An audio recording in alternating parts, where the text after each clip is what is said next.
I think this is a topic that we need to address. Senator Rand Paul's solution to illegal immigrants in the U.S. is to get to stay, but to not get welfare or citizenship. I want to listen to his actual words to know exactly what he said, because I have to say, I remember Rand Paul with Anthony Fauci. Back in the day with Anthony Fauci, he was so based, but he became so triggered with all the immigration stuff and all that Trump's tariffs. And I don't know, maybe we can listen to him. You're going to shock you. I'm a moderate on this. I actually think that most of the people that are here and working lawfully and can pass a background check, I would give them no welfare, and I'd give them no citizenship, no voting privileges, but you can work and we won't arrest you. Okay.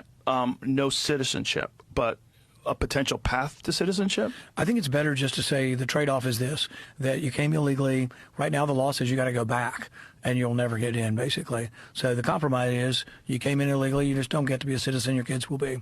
Now the new ones, the 8 million. Well, your kids will be. That is at least something. I'm watching this from the angle of if I was an illegal resident, illegal migrant in the United States, then how would that work for me? It's like I'm this limbo. I saw some examples of immigration limbo in which I was wrong. I thought at some point that if you spent decades in the United States and you did not regularize, or you did not make yourself, or you didn't find a way to become a legal resident, then it was on you. But then I find out that there are legal limbos in which, you can basically be put in limbo and not have any sort of pathway to a green card, much less to a citizenship. So some people are okay-ish with that, but at the same time, you can be deported literally at any minute. I don't know if people could be okay with that, with that situation. Maybe if their kids can be citizens, but what happens maybe if your kids are 7 or 8 and you get a deportation order? That will still be your responsibility. That will still be the family's responsibility over those kids. That is important, because I see so many people, they're doing this to these parents of these kids. No, the parents did to themselves, and the parents did to their kids. It's that simple. That's how the law works. And if you want to live in a country, if you want to be part of a society, the number one rule is to obey the rules of the society. I don't know how is that so hard to understand. And if you opt to be in immigration limbo, then you have to be aware of the risks that being in immigration limbo entail. It's that simple. I know that it can sound cruel, but it's the fair thing to do for, one, the actual American citizens, and two, the legal immigrants, those who have immigrated lawfully. Now, the new ones, the 8 million that might have come in last year, some of them need to go back, and particularly any of them committing crimes. The compromise I'm offering is different than anybody's ever talked about. Everybody thinks the compromise has to include voting and citizenship.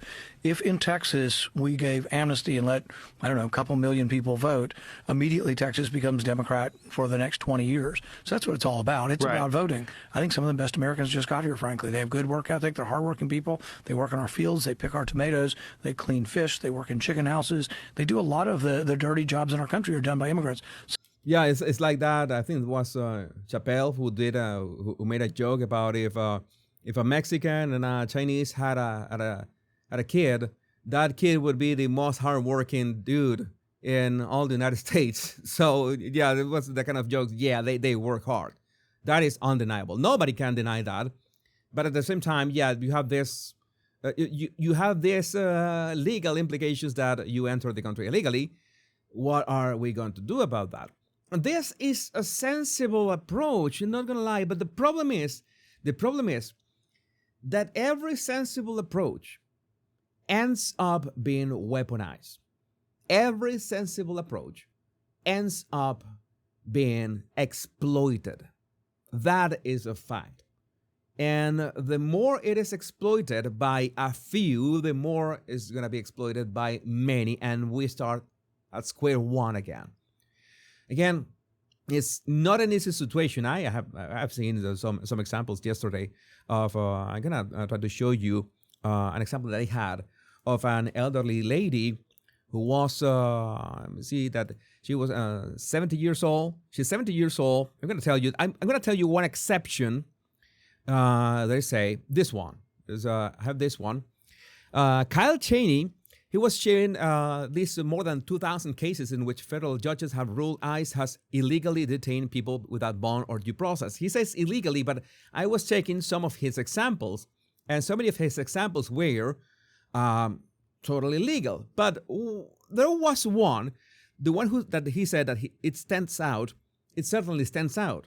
And yes, I think this is not the kind of things that you, as an ICE officer or anybody deporting people, wants any of this. I am pro deportations. I am pro ICE. But one might be pro deportations, but detaining a 70-year-old ill woman, this woman has an illness. He immigrated 26 years ago.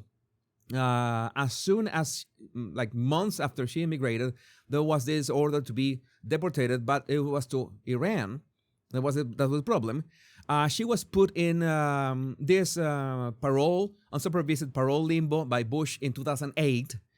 Has no criminal record, no pathway to be deported because there's no way to deport her. As far as I know, there's no way to deport her because you cannot deport people from the United States to Iran because there are no diplomatic relations with Iran and there are no flights to Iran. So, yeah, that is peak assholery. I mean, and you might ask, when was she detained? She was detained when she was for her usual checkup of her OSUP at ICE offices. So, yeah, that was a low blow. That was, man, there's so many criminals out there.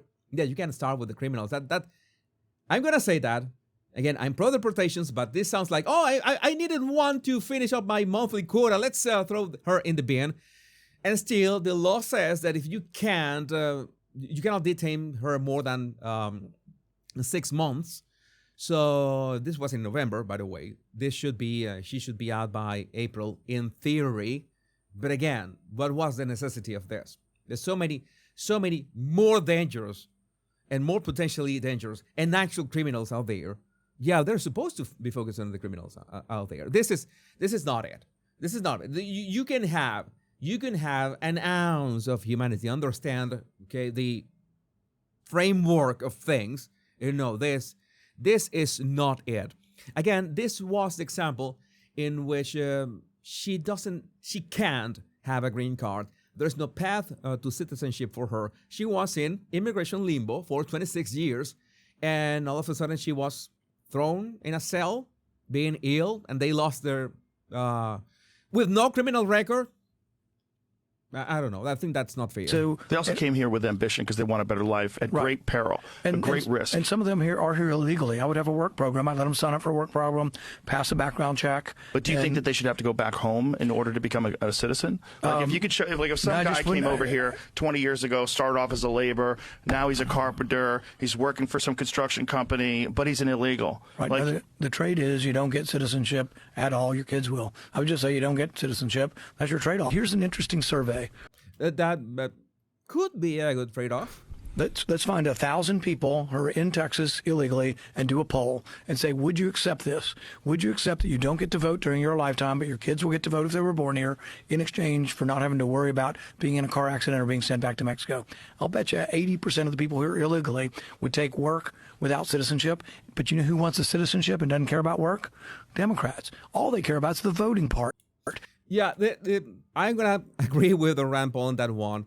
So you can, this is kind of the arguments that you can have this middle ground. Okay, this sounds more or less logical, and again, you can have your stance that no, absolutely all of them, absolutely every single one of them has to go. But even so, there must be priorities. The criminals should be prioritized over everyone else because you want to, first and foremost, you want to feel as safe as possible as soon as possible. And the only way to do that is by well, literally enforcing the deportation of people with a criminal record. The problem is that the sanctuary cities are the problem in the United States. And I still don't know how sanctuary cities are a thing in the United States, because we know that is just a nest for the worst of the worst. But I would like to know what you think about this in the